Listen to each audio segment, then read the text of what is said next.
poursuivons nos voyages avec Michel Chalov-Coste au travers des pays ou des villes qui sont les plus innovantes, qui sont à la pointe de l'innovation dans le monde aujourd'hui.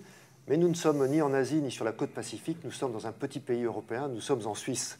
Voilà. Michel Chalov-Coste, nous allons passer quelques minutes avec vous sur la Suisse. La Suisse, dont peu de gens savent finalement que c'est un des plus vieux pays d'Europe constitué. L'État date du XIIIe siècle. C'est un pays particulier avec un État fédéral, 4 langues officielles, une image toujours un peu secrète, tournée sur à la fois le tourisme, une certaine propreté, qualité de vie, précision. C'est aussi la banque.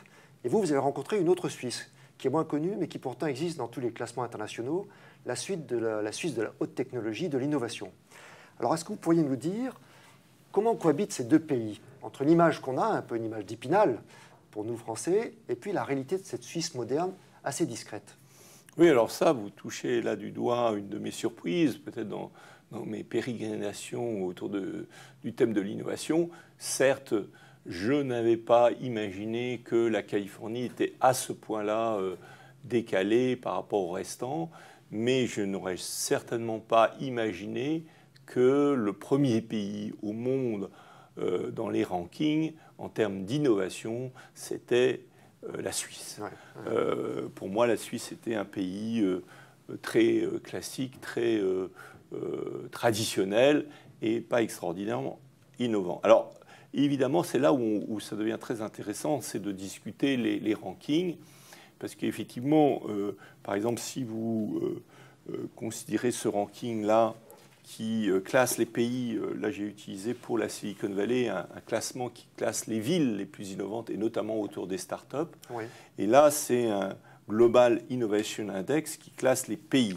Oui, et alors évidemment, déjà, quand vous commencez à regarder les chiffres, etc., et la manière dont c'est construit, ben, vous vous rendez compte que les premiers pays, ben, comme par hasard, c'est beaucoup des petits pays, et qu'effectivement, les petits pays sont favorisés, et notamment la Suisse, parce que, disons, les choses sont beaucoup plus concentrées. Voilà, une capacité de concentration sur une zone géographique. Et quand vous comparez la Suisse avec les États-Unis, vous comparez un continent où il y a effectivement des endroits extrêmement innovants et des endroits pas du tout innovants. Et du tout, quand vous faites la moyenne, effectivement, vous vous apercevez que les États-Unis est en moyenne moins innovante que la Suisse.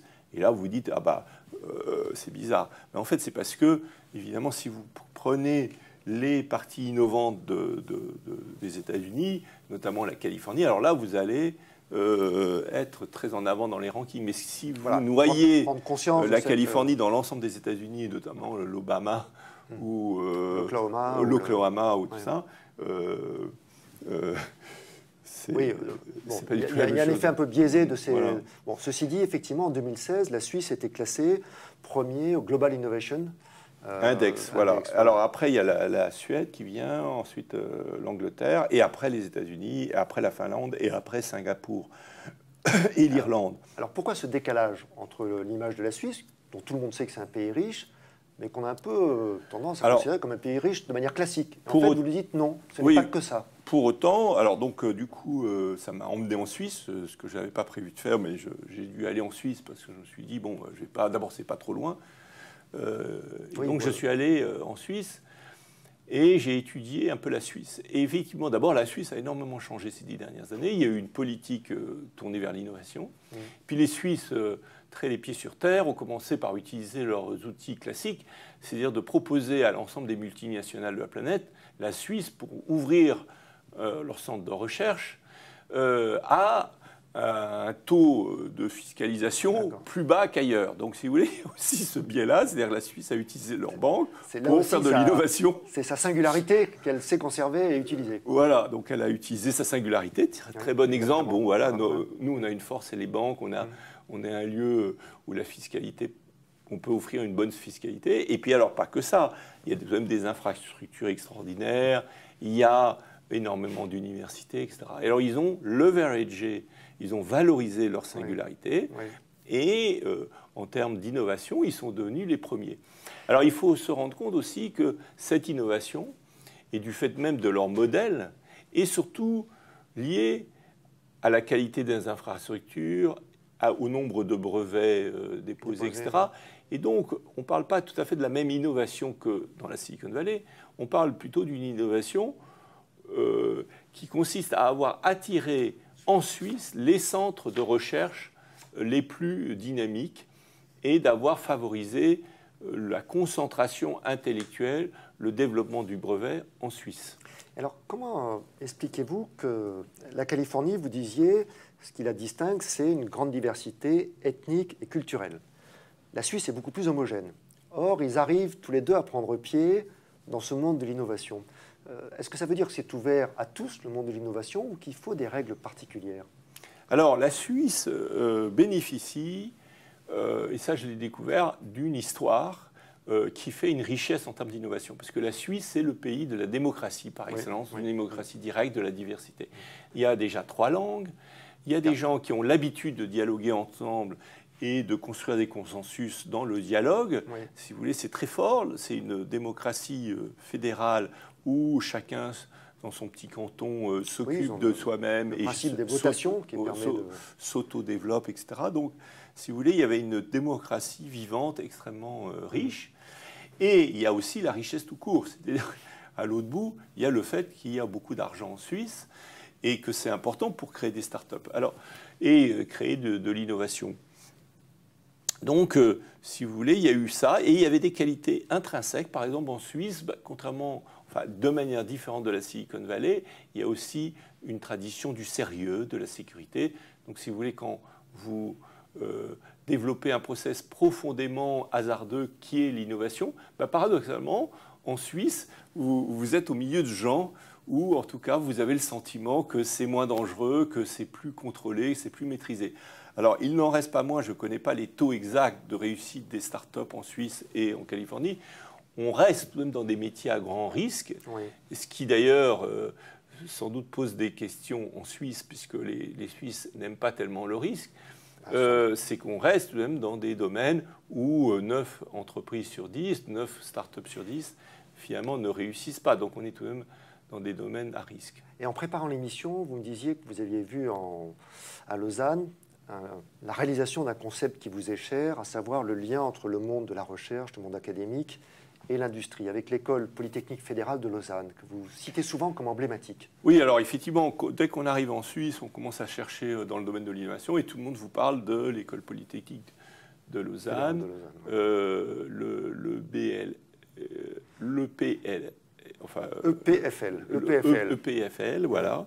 Et effectivement, en plus, il se trouvait que j'avais une entreprise qui avait développé un centre de recherche là-dedans, qui était PSA. Et donc, j'ai été introduit à cette université par le directeur de l'innovation de PSA, celui qui était rattaché à cette université, qui m'a un peu présenté en me disant l'extraordinaire dynamisme. Alors, pourquoi cet extraordinaire dynamisme de cette école particulière?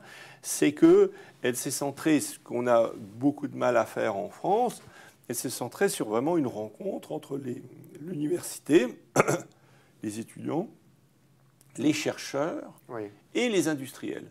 Et au fond, à l'intérieur même de l'université, vous avez des buildings tout entiers financés par des industriels comme PSA, comme Cartier, comme Rolex, et où les étudiants vont chercher et étudier, apprendre, mais dans un esprit qui les prépare à participer à l'aventure de tel ou tel industriel.